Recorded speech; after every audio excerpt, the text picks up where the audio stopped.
विद्यार्थियों, आप सभी का इस ऑनलाइन क्लास में स्वागत है।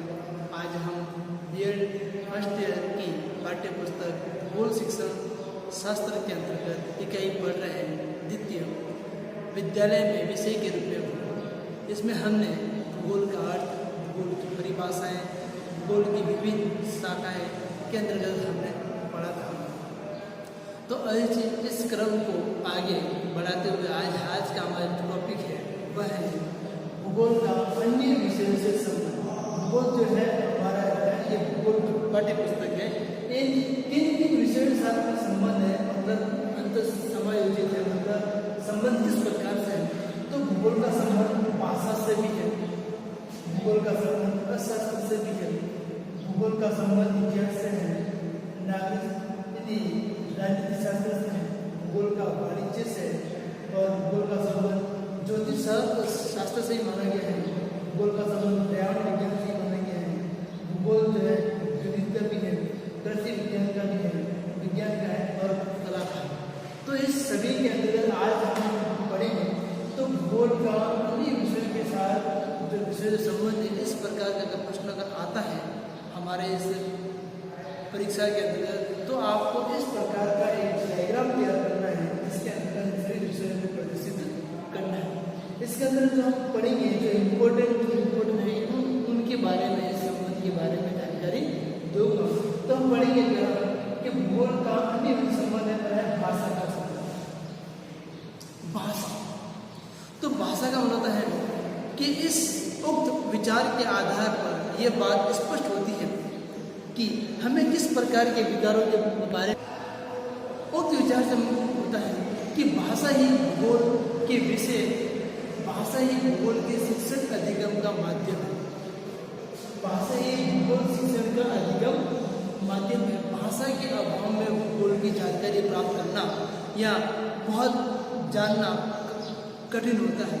अगर प्राथमिक स्तर के देखा जाए तो प्राथमिक स्तर में कक्षा 1 या 2 में अगर भूगोल की जानकारी संबंध भाषा सीखने के साथ दी जाती है, जैसे वर्षा है, बादल है, बूंद है, आकाश है, पशु पक्षी है, वनस्पति आदि की जानकारी जो है वो भाषा सिखाते समय कविता, कहानी, नाटक, रंगमंच आदि के द्वारा दी जाती है।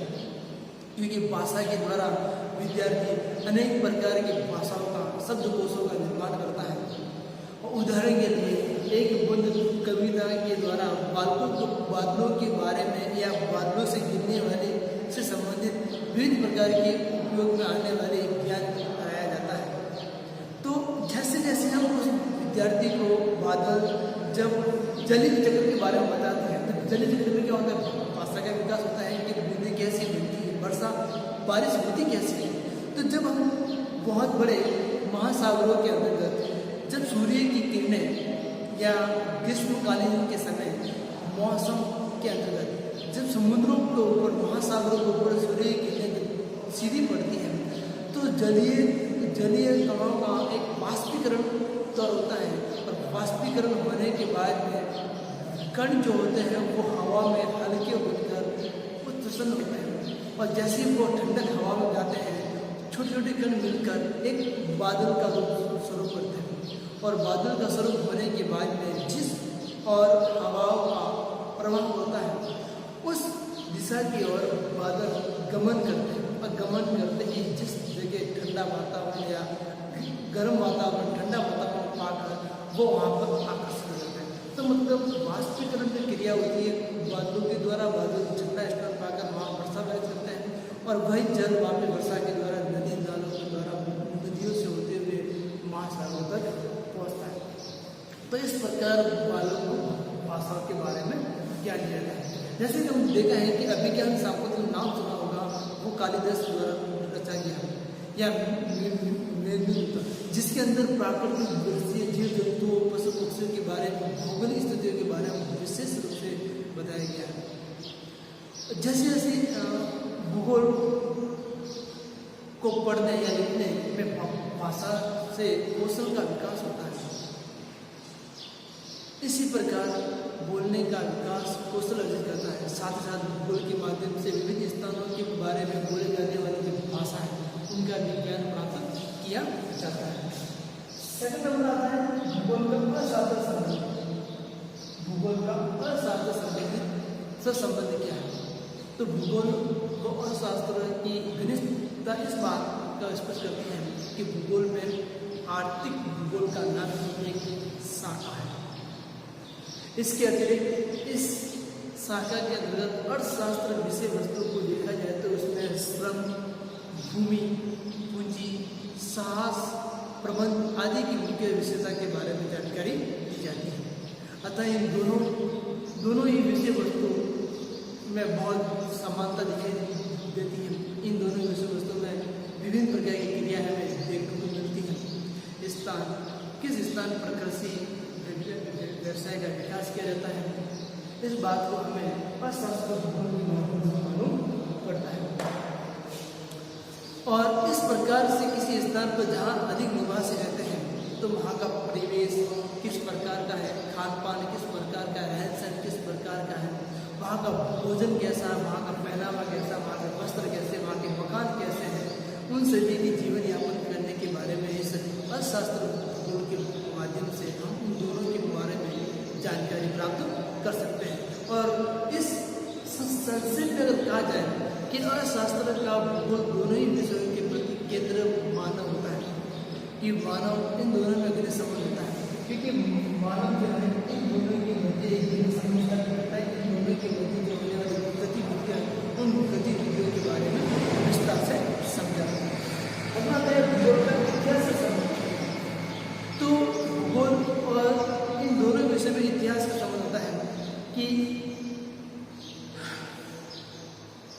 होता है कि मनुष्य ने इस इतिहास के बारे में जानकारी कहाँ से प्राप्त की, कैसे की, आग का आविष्कार कैसे हुआ, पहिए के आविष्कार कैसे हुआ, हरे भरे मकान कैसे बनाए जाते हैं, विज्ञान का प्रादुर्भाव कैसा हुआ, मानव करने के क्रियाकलाप आदि के अध्ययन के बारे में इतिहास से हमें जानकारी प्राप्त होती है। और इतिहास को जितना अधिक हम पढ़ते हैं उसमें और अधिक जानने की कोशिश करते हैं। इसलिए इन दोनों विषयों के अंदर भूगोल ही आवश्यकता होता है। अतः विश्व की समस्त विविध अवस्थाओं के बारे में जानकारी, सभ्यता इसको जानने के लिए हमें इतिहास को पढ़ना पड़ता है। कि इतिहास को पढ़ने से हमें भारत की समस्त सभ्यताओं के बारे में या विश्व की समस्त सभ्यताओं के बारे में जानकारी प्राप्त मिलती है।